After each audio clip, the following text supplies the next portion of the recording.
You bet. Beautiful day for some football, and I appreciate all the fans that came and supported the guys today. It was a great event, too, at Denny Chimes, celebrating our captains from the 2025 season. Great tradition that is unique, and it's awesome seeing those guys again, too, before the NFL draft. But, thought the guys competed again. Unique situation with our practices, 2 of them still being next week. So we're not done yet. Get back to work Tuesday and Thursday. Still got a lot of opportunities to get better, a lot of situational work that we can get to. So, good back and forth, much like many of the other scrimmages. You can see how we orchestrate it with the ball and where we spot it. And so, there's some advantages the offense gets towards the end. We got to get that red zone work in. But there's a lot of things to learn, a lot of situational stuff that we can get better at. Thank you, Coach. Let's start on the right side, front row, the chase. Toward the end of the scrimmage, when y'all went red zone, we saw Kalen Russell almost exclusively. Can you just touch on why you really didn't split the quarterback reps in the red zone so much? Yeah, we just had to limit Austin just with some stuff. So just that was why. So just this week was a little bit where Austin, our Kalen got more reps just with some things Austin's going through. So Austin was good for the most part, but wasn't able to finish it out. But he'll be fine. Let's go to Charlie on the back right of the room. Just kind of sticking with that, we saw Noah Rogers leave the field. Do you have an update on him? Yeah, we'll have to get him evaluated here. So unfortunate, with him getting dinged up. So we'll kind of see what that looks like. He'll go get the MRIs and all that kind of stuff, and we'll see what happens. We'll have more information here as we go through the spring and summer. Let's go to Nick on the far left. Yeah, what did you think of the running game today and what you saw from those backs in the offensive line? Again, there's times where, in a game you'd try to have the approach of wearing down. You work plays off of plays. You're going out there and it's ones and twos, and you're back and forth. So sometimes it's even hard for me to sit back there and think about what group had the most consistency. A couple seams at times that I remember, I think, with the ones, and that's really who you're trying to hone in on. Both sides of the ball, trying to keep it simple to get guys out there. So there's more complexity that you can have with the defensive scheme. So there's more things that you can do offensively as well. But I think there's a few things that we can hang our hat on that we can execute well. There's some backs you guys saw who stood out and who can make the cuts and who ran some people over when they needed to, who got it done, and maybe who's still got some work to do. So offensive line-wise, what I do feel is that their communication, their technique and execution is getting better, and it's not something that happens overnight. They'll continue to work. Still got a whole week ahead of us of practice, and would expect them to get better. I think from the center on out, though, the communication, guys are on the same page. Not a lot of guys busting assignments. It's going to happen here and there still in the spring. New faces in certain spots, but I thought for the most part, we're getting a play off to a good start here in the early stages of spring. Let's go front row on the left, Colin. I saw Mike Carroll there at right guard. What do you like about him there? And is he still kind of bouncing between the tackle and guard spot, or do you like him at guard? The last part of spring, he played mostly guard, and just we loved the physicality he brings. Played some guard early on when he came in here. Knew he could be pretty good at it, really good at it. And there's some things that he can do, against the big matchups, and then also in the pass pro, he can get out there in space because of what he can do as a tackle. So he's a flex guy for sure, but he has taken, to answer your question, he has taken more guard reps here the latter part of the spring. Let's go to Joe right in the middle of the room here. Thanks.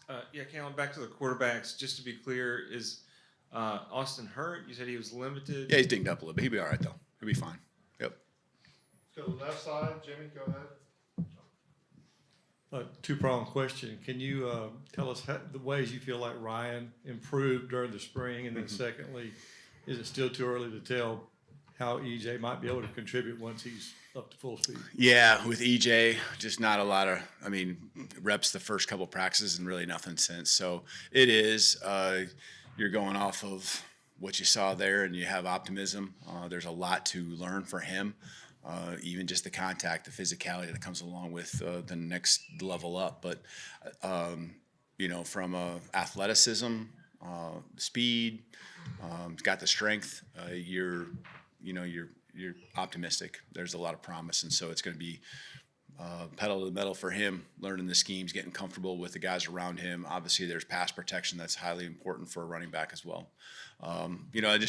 Ryan's consistency was something all spring long that I know he should be feeling good about, but Ryan's expectations are just like all of ours, that, we expect elite performance, and, he's going to just continue to grind. He's a leader for us in our football team, and he can be, because he works as hard as anyone that's out there. And so it's paying off. It's showing up. There's been a consistency, and I know people are always going to ask about catching the ball, and that's what I'm talking about. I'm talking about the consistency there. Not making just the easy ones, also making the hard ones, as we've seen him and get accustomed to him making. Let's go to the left side, right in the middle.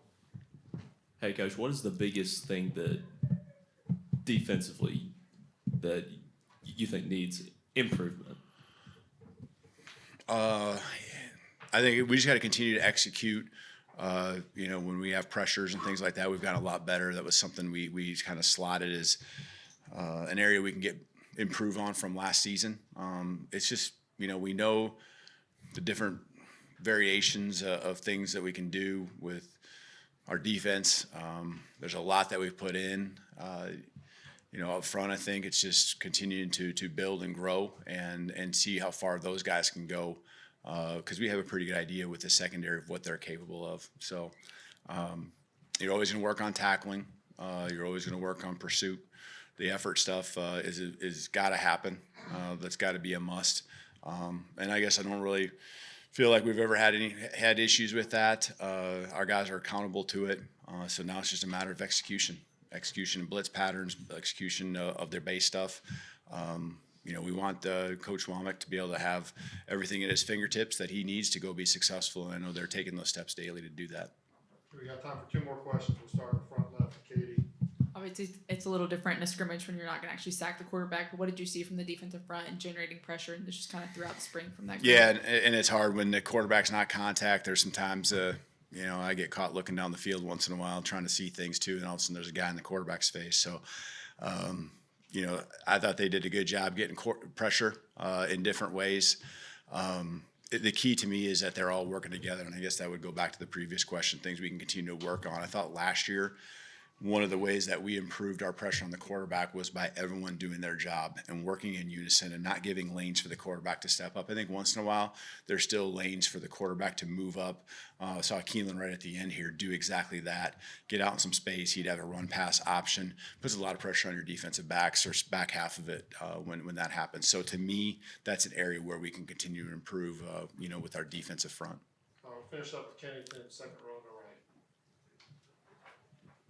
After the last previous scrimmage, you said that it was like a heavy install week for the quarterbacks and for the offense, and that kind of contributed to how they played. Based off of what you saw today, did you feel like this was a step forward and an improvement in kind of what you see from both of your? Yeah, I thought they looked more comfortable today. And again, both sides kind of trying to get back to the basics. At the end, I could feel both sides trying to get to some of those red zone concepts that we haven't practiced as much. And then also you saw a couple maybe receivers not getting lined up with a lot of confidence. And now the quarterback's double check. And that's the stuff we got to work on next week again, with getting to just clean all the time, to where there's not a question whether someone knows their responsibility. So again, that goes along with the installs. Red zone is a part where you gotta be clean. If you're not on the same page, we saw a takeaway. I can't say it was because someone didn't do their job or know what they were supposed to do, but that's a big deal to us. We were very good in the red zone last year as a team, pretty balanced between offense and defense, and our execution down there. So got to keep working on it. We'll do a lot with 2-minute drill and things like that next week too. We haven't done any of that, just with a lot of new faces. Wanted to get our base stuff in, and next week. We'll get into a lot of that situation, red zone, 2-minute drill, things like that. All right, thank you, Coach. You bet. Thank you.